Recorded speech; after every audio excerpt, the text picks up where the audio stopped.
Eu pretendo falar com vocês hoje à noite, irmãos, sobre o que você mais ama. Nesta série que eu comecei há 2 domingos atrás, sobre quem ama, confia.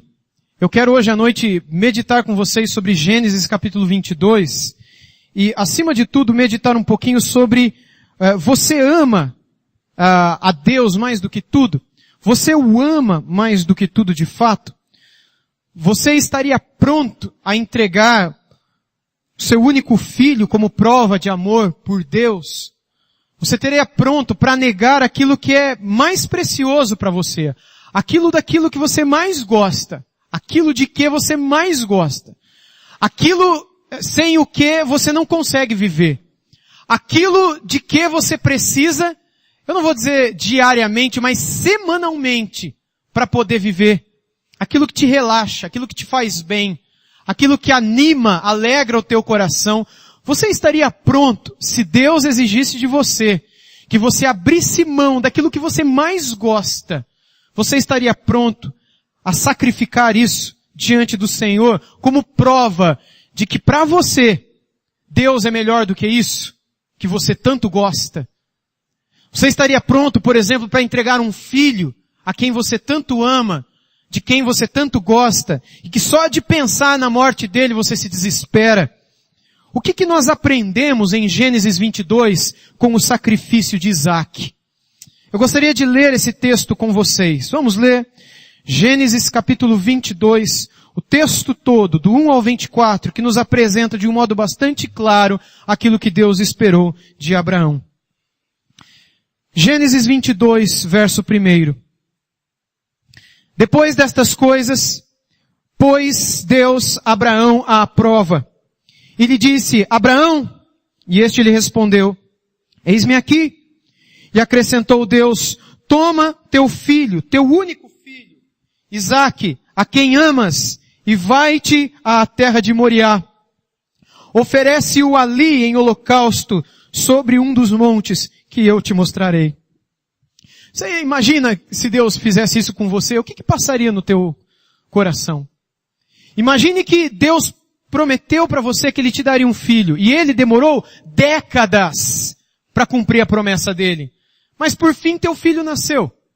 E aí de repente, quando esse bebê, o filho dele, já era um garoto que podia andar com as próprias pernas, poderia carregar algumas lenhas, poderia subir uma montanha sem pedir o colo do pai, e poderia fazer perguntas inteligentes já, não era uma criancinha, já era um garoto. E de repente Deus diz para Abraão tais palavras: Abraão! E ele sempre pronto diz: eu estou aqui, Senhor. E Deus diz: toma o teu filho, o teu único filho, o Isaque, e leva ele até Moriá, no Monte Moriá. Alguns dirão que esse Monte Moriá seria o mesmo que o Monte Sião. Outros vão dizer que esse Monte Sião, ou Monte Moriá, é o exato lugar onde Deus disse que o Templo de Jerusalém deveria ser construído. E se esses estudiosos estão certos, esse lugar aqui fica exatamente debaixo daquela cúpula dourada na cidade de Jerusalém. Já viu uma foto da cidade de Jerusalém? Lembra que você vê uma igreja lá, que tem uma cúpula dourada, o teto dourado? Então, primeira coisa, não é de ouro. Segunda coisa, não é igreja. É mesquita de muçulmanos aquilo lá. É uma mesquita islâmica. É um edifício religioso de muçulmanos. Especialmente, eu não tenho certeza, mas se eu não me engano ali são sunitas que ali reinam. O ponto do Senhor nesse texto é: leva-o àquele lugar. Os judeus, depois do ano 70, quando a cidade de Jerusalém foi destruída e o templo que lá existia também, depois de alguns séculos, os árabes tomaram aquele lugar, e depois que o islamismo nasceu, perto do século 7 depois de Cristo, os árabes construíram naquele mesmo lugar uma mesquita, que é uma das mais antigas do islamismo, e ela está lá até hoje. Se você não tem estudado muito sobre essas coisas, islamismo é a religião dos muçulmanos. Você não diz que um homem é islâmico, porque islâmico é uma coisa, por exemplo, um prédio, uma ideia, uma arma ou uma guerra. Mas as pessoas que estão dentro da religião do Islã, elas são chamadas de muçulmanos. Então o muçulmano é da religião islâmica. a gente conhece mais por causa dos homens bomba, o Estado Islâmico, o terrorismo árabe, primavera árabe, califado e outras coisas mais. Embora nem todo muçulmano seja terrorista e nem todo mundo que se veste de véu tem bomba escondido debaixo do corpo. A maioria dos muçulmanos são pacíficos, mas infelizmente muitos deles são extremistas e causam verdadeiro terror na humanidade. E depois então que os muçulmanos entraram na história da humanidade por volta do século 7, depois de Cristo, eles construíram ali, no Monte Moriá, no Monte Sião, o terceiro prédio mais sagrado para eles. Porque eles acreditam que ali, Maomé foi assunto aos céus, foi elevado às alturas. E também que ali, Abraão levou o seu filho Ismael para o sacrifício. E você ouviu bem, Ismael. A Bíblia fala que foi Isaac. Mas eles acham que foi Ismael, porque eles são descendentes de Ismael. Esse é o lugar provável em que o Senhor Deus exige que Abraão leve o seu filho para ser sacrificado. Deus então chega para Abraão e diz, vai para aquele monte. Você já passou por lá. Você já conversou com o Melquisedeque lá. Você já deu o dízimo para ele, o sacerdote do Rei Eterno, do Deus Eterno. Volta lá. Sacrifica o teu único filho sobre um dos montes que eu te mostrarei. E aí nós entramos no verso 3.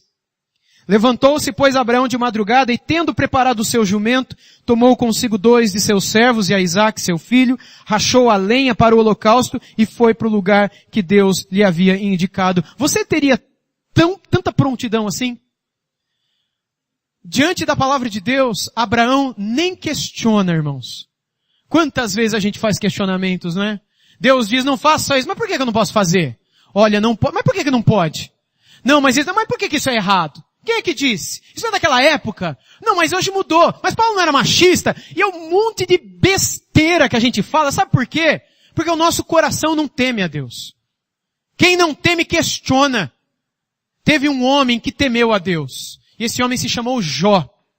Jó, na época em que ele vivia, diz Deus, era o homem mais temente de toda a terra. E você lembra o que aconteceu com Jó? Ele perdeu todos os 10 filhos, perdeu os terrenos, perdeu os bens, os animais, o gado, a plantação, perdeu tudo. E o que aconteceu? Depois que ele perdeu tudo, ele perdeu a saúde. Ele só não perdeu a esposa. E aí lá pelas tantas, no final do livro dele, ele começa a reclamar. E ele começa a dar ouvidos aos amigos que estavam questionando a integridade dele, e ele começa de fato a pensar, por que Deus? Naquela mesma hora Deus começa a falar, no capítulo 38 de Jó. E Deus diz, quem é esse que confunde o meu conselho com palavras sem entendimento? Quem é esse? Aí Deus começa a perguntar, quem que pensa que é? Para ficar questionando ou ficar fazendo perguntas sobre a minha palavra. Senta, Jó, e eu vou fazer pergunta para você. Cinge o teu lombo. Você vai, ou seja, veste uma roupa e senta. Eu vou te fazer pergunta e você que é homem vai me responder. E aí Deus começa uma série de perguntas que vão do capítulo 38 até o final do capítulo 40.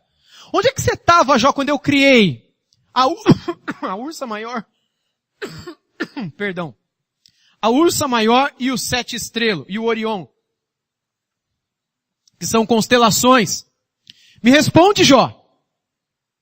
Onde é que você estava quando eu criei a terra e lancei os fundamentos da terra? Onde é que você estava quando eu coloquei freios e cadeados? A ideia, a melhor tradução seria essa. Para o mar, dizendo para suas ondas orgulhosas, até aqui virão, mas daqui não passarão. Onde é que você estava quando eu ordenei as ondas que ali elas estourariam e dali não passariam? Me responde, Jó. Me responde, Jó, onde é que você está quando a cabra campesina ou cabra montesina, quando ela deixa os seus filhotes e salta pelas montanhas? Onde você está quando a águia deixa os seus filhotes e vai atrás de caça? Ou quando a leoa deixa os leõezinhos e sai atrás de alimento? Onde é que você está? E aí Deus faz uma série de perguntas para dizer para Jó o seguinte, Jó, você não sabe de nada. Você acha que eu não sei o que está acontecendo? Sou eu que cuido dos leõezinhos para que outros animais não venham e os devore. Sou eu que cuido dos passarinhos. Sou eu que cuido dos filhotes das cabras da montanha. Sou eu, Jó, que criei todas as estrelas e as constelações. Fui eu que criei essa terra e tudo que está debaixo dela. E fui eu que criei o mar. E você vai fazer perguntinha para mim?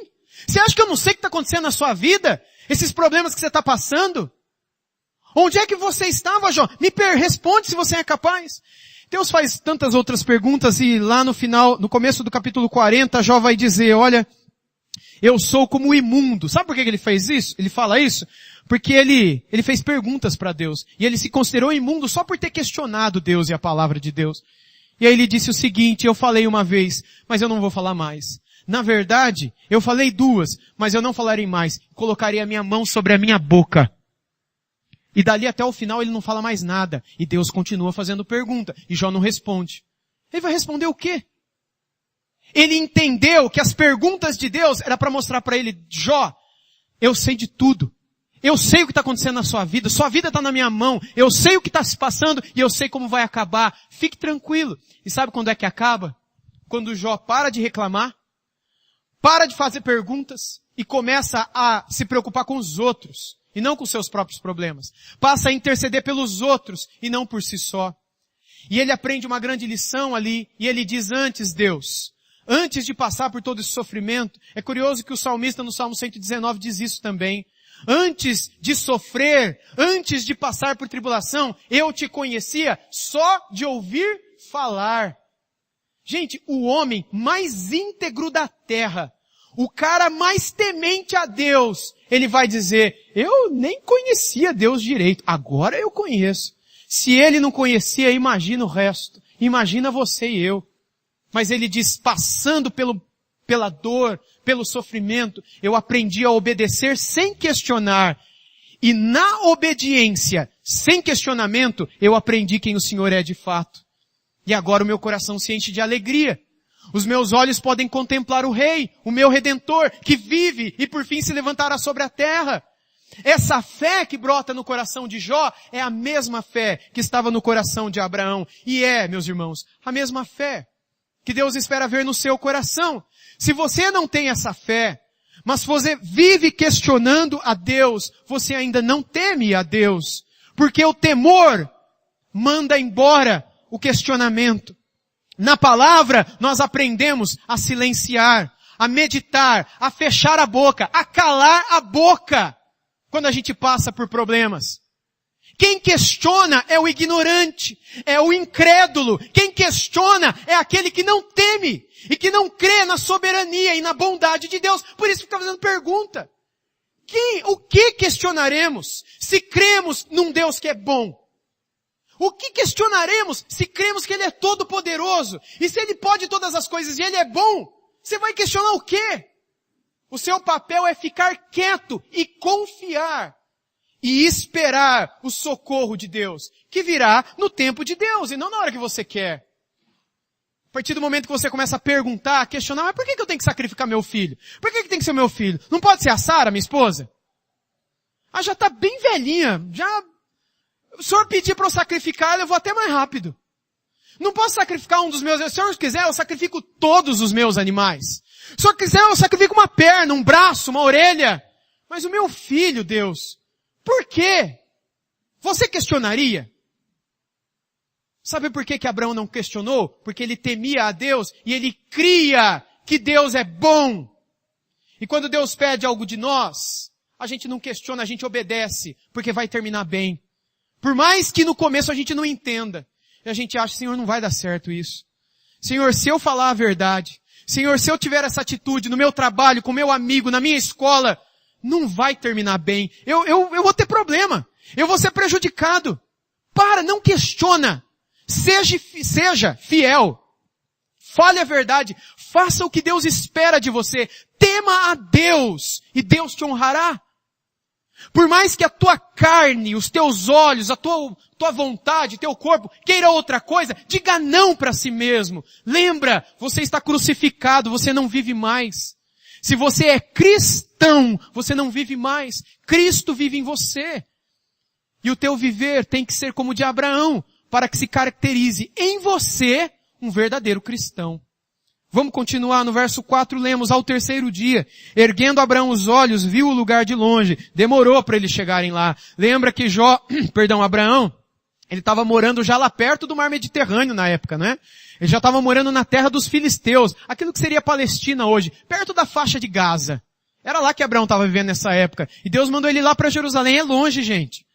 Centenas de quilômetros de subida. Porque Jerusalém fica no alto de uma montanha. Eu nunca fui lá, mas estudei, sei que fica no alto da montanha. Aliás, se algum que foi um dia quiser me levar junto com a minha família, nós aceitaremos de bom coração essa oferta generosa.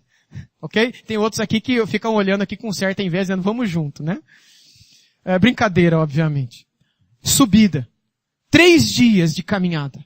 Depois de 3 dias, o que acontece? Eles chegam lá, e ao longe, Abraão vê o lugar do sacrifício. No verso 5 lemos, então disse a seus servos, esperai aqui com o jumento. Eu e o rapaz iremos até lá, e havendo adorado, voltaremos para junto de vós. Tomou Abraão a lenha do holocausto, colocou sobre Isaque, seu filho. Ele, porém, levava nas mãos o fogo e o cutelo. Obviamente o fogo não estava aceso, né, gente?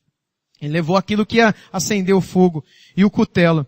Assim caminhavam ambos juntos. Quando Isaque disse a Abraão, seu pai, meu pai, respondeu Abraão, eis-me aqui, meu filho. Perguntou-lhe Isaque, eis aqui o fogo e a lenha, mas onde está o cordeiro para o holocausto? O menino começou a perceber que tinha alguma coisa errada.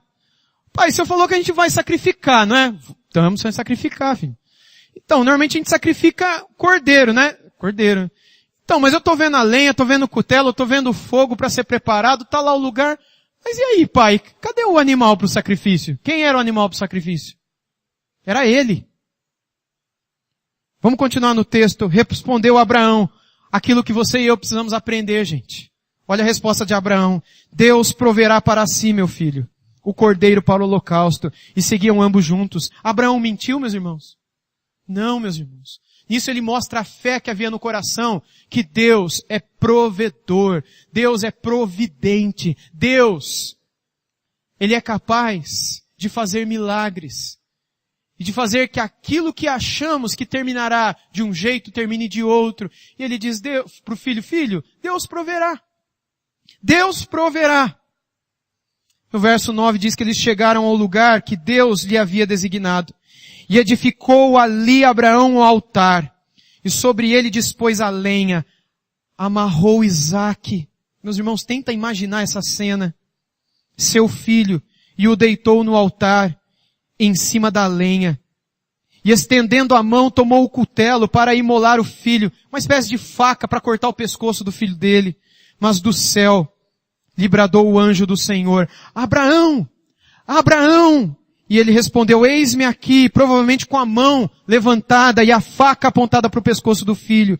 Verso 12, então lhe disse, não estendas a mão sobre o rapaz e nada lhe faças, pois agora sei que temes a Deus, porquanto não me negaste o filho, o teu único filho. Meus irmãos, quantos de nós estaríamos prontos a fazer tal coisa?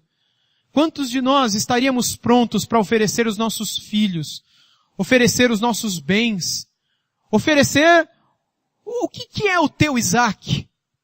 O que é aquilo que você mais ama? Aquilo que você mais aprecia? Para alguns é o celular. Tipo, se roubarem o celular, a pessoa se mata, porque não consegue viver sem. Outros é falir o Facebook. É o Isaque da pessoa. Porque a pessoa vive 24 horas naquilo. Não sabe usar de um jeito bom. Eu nem vou falar vocês sabem. Né? Não é uma condenação aqui. Não é isso. Eu não estou dizendo que... Meu ponto aqui é apenas o seguinte. O que é aquilo que você mais gosta? O que é aquilo com o que mais você passa tempo? O que é aquilo que se faltasse amanhã, segunda-feira, o teu dia não seria o mesmo? Energia elétrica, comida, internet, televisão a cabo, telefone, dinheiro, o teu filho, a tua esposa, o teu marido. O que se faltasse para você amanhã, morrer preso àquilo? O que é o Isaque na tua vida? Sabe o que nós aprendemos aqui, meus irmãos? Nós aprendemos que Deus espera que nós o amemos mais do que qualquer coisa. E que nós estejamos prontos a sacrificar aquilo que seria os nossos Isaques. E quando Deus os pedir, que nós estejamos prontos a entregá-lo. Isso não significa que Deus requererá de nós aquilo que mais desejamos. Vou dar um exemplo. Quando o jovem rico se aproximou de Jesus, Jesus viu que o Isaac daquele jovem era os tesouros dele. E Jesus disse, vai, deixa lá na Igreja Batista Liberdade, e depois vem e me segue. Foi isso que Jesus falou? Infelizmente não. Ele falou, vai, vende e dá para quem? Para os pobres, não é para o pastor, não é para a igreja. E vem e me segue. Até porque não existia igreja naquela época, não é? Por quê? Porque Jesus via que o dinheiro era um ídolo e ele jamais faria aquilo. Ele jamais se desfaria de um bem pessoal por causa de Cristo e de seguir a Cristo e da obra de Cristo. Mas e na vida de outros? Jesus pediu a outros que vendessem tudo. Por exemplo, Jesus pediu para Pedro vender tudo e seguir a Cristo? Não. Jesus pediu para Tiago fazer isso? O Espírito Santo falou para Paulo, o apóstolo, que era rico. Só um detalhe. O Espírito Santo falou para Abraão, que era um homem multimilionário na época dele, para ele vender tudo? Não. Sabe por quê? Porque as riquezas na vida dessas pessoas não eram um ídolo. Por isso Deus não exigiu que eles se desfizessem dos seus bens. Ele só pediu quando ele via que os tesouros eram o Deus na vida daquelas pessoas. De modo que, se fosse roubado, ou se perdesse o dinheiro, se perdesse o emprego, acabaria a vida daquela pessoa. É nesses casos que Deus exige que a pessoa se desfaça. Nos demais casos, não. Porque Deus sabe que, uma vez convertida, aquela pessoa usará os bens que tem para a glória de Deus. E não só para si mesmo. Mas nós temos outras coisas, como por exemplo, Deus pode pedir que o seu filho, ou a sua filha, preciosa filha, seja missionária lá em Vanuatu, ou em Brunei, ou em Guiné-Bissau, ou em Papua Nova Guiné. A sua filha, que você gastou rios de dinheiro no colégio particular, no ensino médio e depois, né, no colegial, ensino médio é a mesma coisa, né? Que na minha época não era esses nomes, né? Ensino fundamental e ensino médio. E agora a tua filha chega para você com aquela cara lavada e fala, pai, mãe, eu quero ser missionária. O quê? E todo o dinheiro que eu desperdicei, joguei fora, paguei o melhor colégio e agora você quer ser missionária? E se Deus pede o teu Isaac? E se Deus pede o teu filho? Você está pronto a ir contra o teu orgulho e aquilo que você sonhava para a vida do teu filho? Eu queria que meu filho fosse um médico, um advogado, um empresário, um empreendedor, alguém de quem eu teria orgulho na sociedade quando perguntasse, teu filho o que é? Eu vou falar que o cara é pastor? Vou falar que a minha filha é missionária em Papua Nova Guiné? O que os caras vão falar? Eles vão olhar para minha cara e dar risada. Sua filha é louca? Você é louco de deixar? No meio dos índios. Pronto, você é mais louco ainda. Mas sabe por que Deus faz isso? Para provar a nossa incredulidade e para ver se em nós existe temor, para que a gente esteja pronto a entregar para Ele aquilo que mais nós gostamos. E se Deus pede o teu carro? Eu não vou ser pastor neopentecostal aqui hoje à noite e dizer que você tem que deixar o teu carro para a igreja que a gente tem que construir. Eu confesso que até eu estou tentado a fazer isso. Mas eu não vou fazer, porque não é bíblico. Amém. Agora, e se Deus pedir? O aleluia tem que ser sincero tanto quanto. Porque pode ser que Deus fale, e é Deus que vai falar, não sou eu. Pedir um carro, pedir um salário, pedir a 10ª do meu salário, o dízimo, pedir o filho, pedir o meu tempo, pedir um dia da semana que eu possa me dedicar para abençoar ou para participar da obra de Deus, no extra, no projeto, no orfanato, na Fundação Casa, ou em outros lugares. Deus exige algo. E como é que nós reagimos diante disso? Agora, quem exige é Deus. Não sou eu, não é a igreja. Quem chegou em Abraão foi Deus e disse, Abraão, eu quero isso. E o que Deus espera de nós, meus irmãos, é prontidão para dizer, eu vou, tá bom, tá aqui. Nada é meu, tudo é teu. A minha vida é do Senhor. Pela tua graça eu fui salvo. Pela tua graça eu sou o que sou. Pela tua graça eu tenho a família que tenho. E um dia tudo isso vai passar. Eu não vou ter temor dos homens. Eu não vou temer o que vão achar, pensar e falar de mim. Pelo fato de eu ter tido essa ou aquela decisão da minha vida. O que me importa é temer o Senhor. E se o Senhor exige o meu único filho sacrificado no Monte Moriá, eu o levarei. O texto não diz, meus irmãos, mas eu não acho. Sinceramente, eu não acho que Isaac estava de boa ali. Abraão amarrou ele, gente. Ele estava em cima da lenha. E ele estava para acender. Primeiro ele ia matar, para depois queimar. Assim era o holocausto. Abraão ia cortar o pescoço do filho dele. Depois que o sangue escorresse e o filho estivesse morto, ele ia acender o fogo, meus irmãos. E ele ia fazer isso e depois adorar a Deus, porque Deus exigiu isso dele. Mas na verdade, Deus quis colocá-lo numa prova de amor. Deus queria ver se ele estava pronto a negar aquilo que ele mais gosta para poder estar na presença de Deus. O que você mais gosta na sua vida? Você estaria pronto para sacrificar isso para estar na presença de Deus? Eu não estou falando do domingo, não. Eu estou falando da manhã, segunda-feira, na terça também. Você estaria pronto a sacrificar aqueles minutos, que você passa olhando para a mão, para a palma da mão. Tem uma coisa em cima da palma da mão. E na telinha daquela coisa tem algumas coisinhas, algumas mensagens, alguns bichinhos, umas bolas, tem algumas coisas lá. Você estaria pronto a sacrificar, talvez, o mesmo tempo que você passa naquilo. Eu não estou falando para você parar de usar aquilo. Eu não estou falando para você cancelar o teu Facebook, cancelar teu WhatsApp, cancelar o teu Pokémon Go, cancelar... Eu estou falando para você cancelar essa atitude do teu coração de não buscar a Deus todo dia. O problema não está no Facebook. Você acha que o problema está no Pokémon Go? O problema está em você.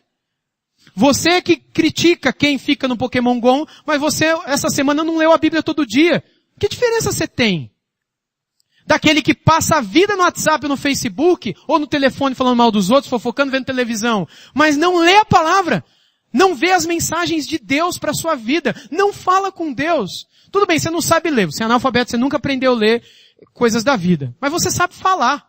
Você é mudo, mas você sabe se comunicar. Você fala com Deus. Você sacrifica do teu tempo. Você se importa com Deus. Você teme a Deus. Se não, veja em que situação você está. Abraão não foi para o inferno porque ele temia a Deus. Mas se você não temer a Deus como ele temeu, você irá para lá. Por isso que a Bíblia diz que Abraão é o pai da fé. E nós hoje devemos ter a mesma fé que Abraão teve. E devotarmos a nossa vida, o nosso tempo, o nosso amor, o nosso Isaac, por assim dizer, ao Senhor. Porque senão, meus irmãos, em nossa vida se verá um amor próprio. Se verá uma autoestima exacerbada. E não uma estima do alto. Um valor dado àquele que está no alto. Você está tão preocupado com você, com a tua vida, com a tua alegria, com o teu sucesso, com o teu... Esqueça de você um pouco.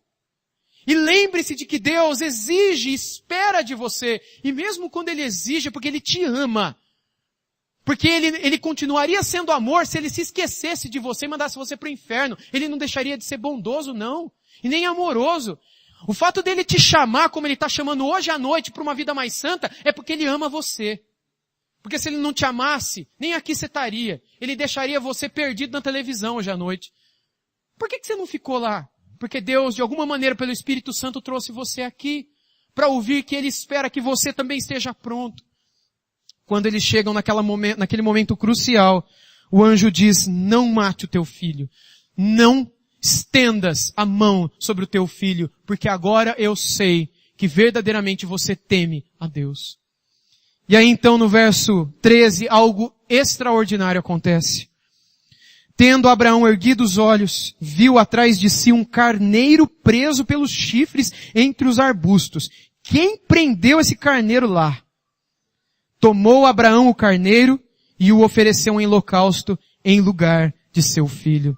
Aqui você tem que se lembrar que naquela época o próprio Deus instituiu o sacrifício de cordeiros e carneiros como uma substituição pela culpa dos homens que pecaram. Deus tirava a culpa do homem, da mulher, e Deus derramava sua ira sobre aquele animal que era sacrificado, e assim se cumpria a vontade de Deus, e a culpa do homem era lançada sobre o animal, e o homem ficava sem culpa. Foi o próprio Deus que estipulou assim. Por quê? Não pergunta, porque isso é coisa de incrédulo. Isso é coisa de gente que não teme a Deus. Isso é coisa de gente que tá com a cabeça dura como uma pedra. E que quando ouve a voz de Deus, fala com Ele como se fosse um Deus, uma deusa. Quando você questiona Deus, você se fez um Deus. Com D minúsculo, mas você se fez Deus. Você não questiona Deus. Não se questiona a Deus. Ninguém. Porque só podemos questionar aquele de quem somos parecidos. Quando um Deus bondoso faz ou exige, nós simplesmente obedecemos, a menos que achemos que somos deuses também. Então a gente coloca o dedo na cara dele e fala, por quê? Deus estipulou que fosse assim, para salvar a humanidade, porque senão a humanidade morreria com a culpa. Mas Deus, por misericórdia, permitiu que animais fossem sacrificados para que a culpa da humanidade, quando tendo fé em Deus, fosse lançado sobre animais. Só que virou farra, virou festa, virou bagunça. Porque aí o que aconteceu? Eu sabia que semana que vem eu iria roubar alguém.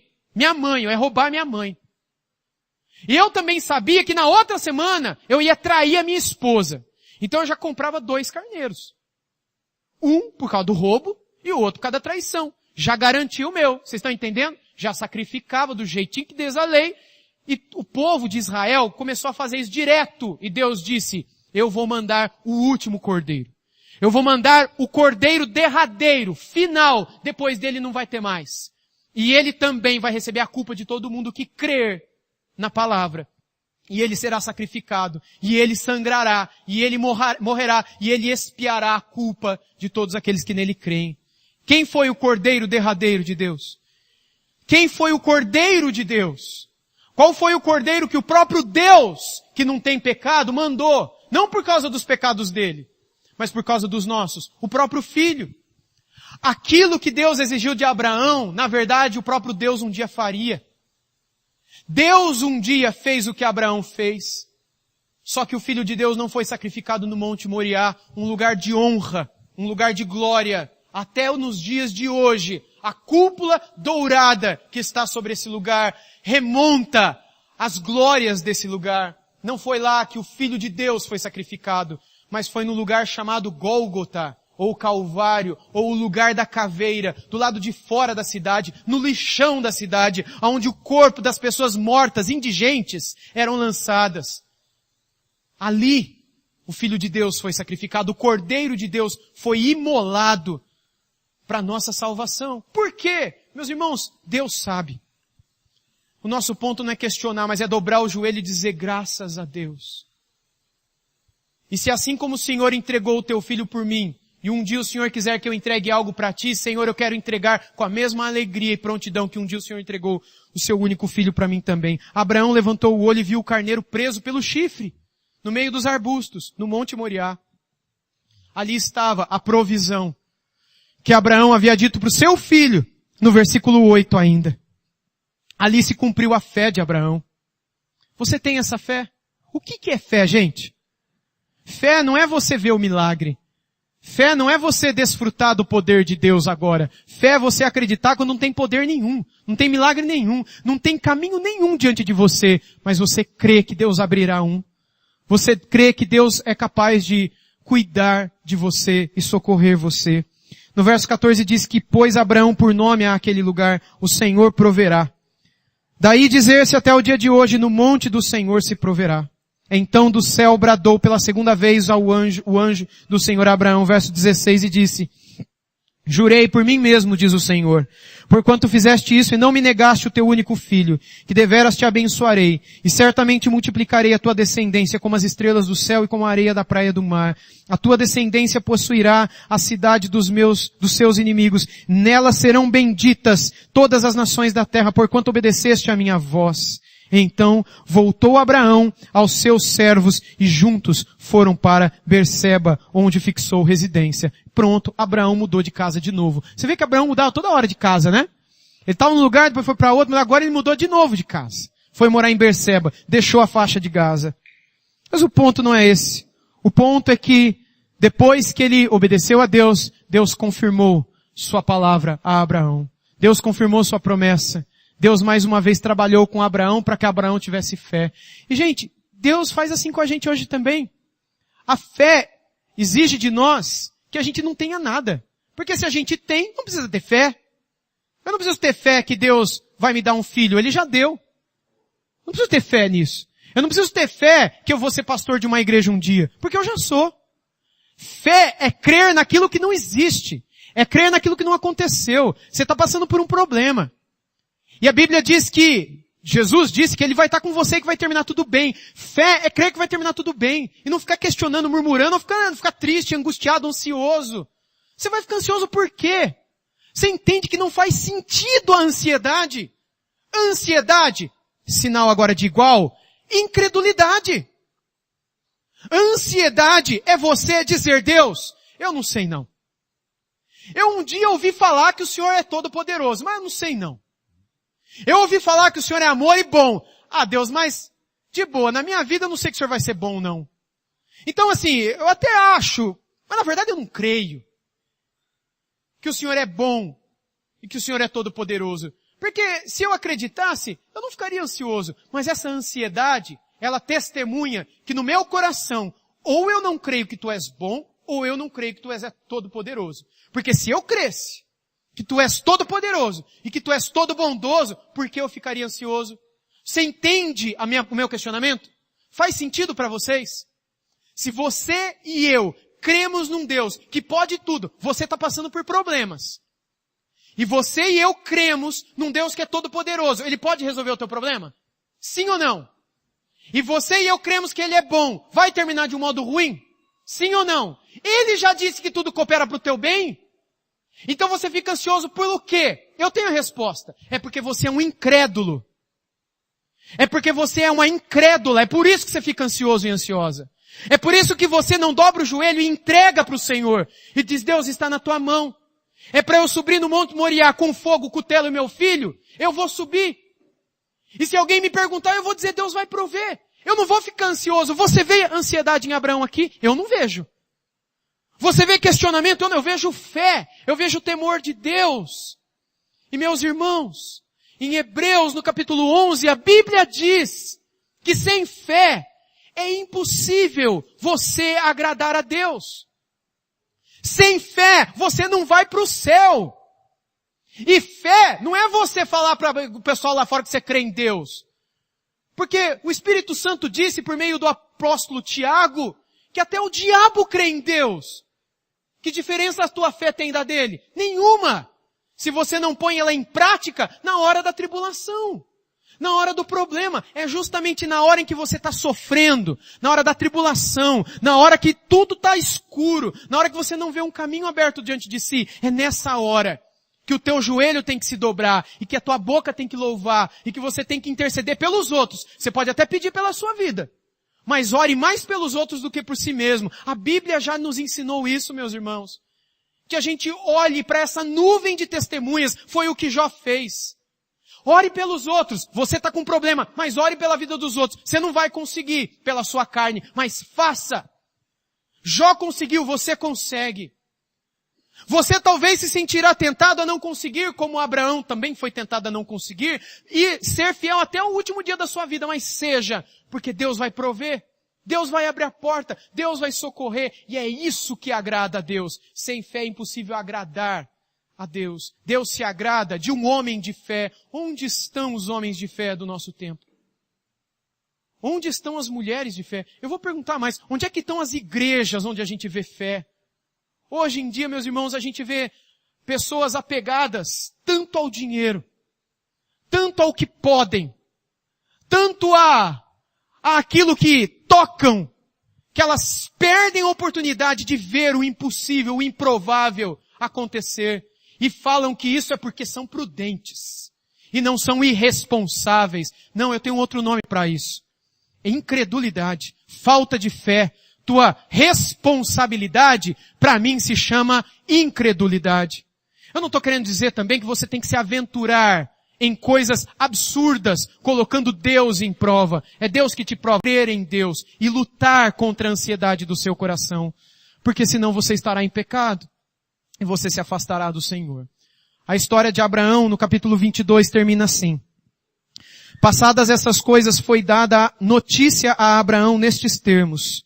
Milca também tem dado à luz a filhos a Naor, teu irmão. Uz, o primogênito, Bus, seu irmão, Quemuel, pai de Arã, Quezed, Razo, Pildas, Gidlaf e Betuel. Betuel gerou Rebeca. Estes 8 deu à luz Milca, a Naor, irmão de Abraão. Sua concubina, cujo nome era Reumá, lhe deu também à luz filhos, Tebá, Gaã, Taás, Maaca. Apenas termina descrevendo a descendência do irmão do Abraão. Enquanto Abraão só teve um filho, com a Sara, o irmão dele teve um monte. Alguns destes nomes serão vistos no restante da palavra do Senhor, no restante do próprio livro de Gênesis. Embora isso esteja no final do capítulo, a ênfase desse capítulo não é falar da descendência de Naor, mas é mostrar que o mesmo Deus de Abraão é o seu Deus e o meu Deus. E ele continua olhando para a gente, meus irmãos, da mesma maneira como ele olhou para Abraão. Em algum momento, Deus viu que Abraão passou a ter em Isaac um ídolo. Era como se Isaac fosse tudo para Abraão. Era como se ele não conseguisse viver sem um filho. É como se um dia Deus levasse aquele filho, ele entraria numa depressão. Ele morreria porque ele não conseguiria viver sem aquele seu filho. Deus viu isso, Deus colocou Abraão numa prova. Sabe por que ele colocou Abraão numa prova? Porque Deus ama Abraão. Deus poderia ter deixado Abraão morrer em pecado, mas porque ama, Deus fez isso com ele, faz isso com você e comigo. Às vezes Deus permite coisas ruins na nossa vida para que a gente aprenda a temê-lo mais. Para que a gente aprenda a se aproximar dele. Para que a gente pare de viver focado só nas coisas desse mundo, na matéria e na glória pessoal. Para que a gente se lembre de que a gente morreu para esse mundo, se a gente de fato é cristão. Às vezes Deus permite que o mar da Galileia, dentro do qual a gente vive, vire uma tempestade, só para que a gente veja que Ele está no barco da nossa vida. Às vezes, meus irmãos, Jesus está no barco da sua e da minha vida.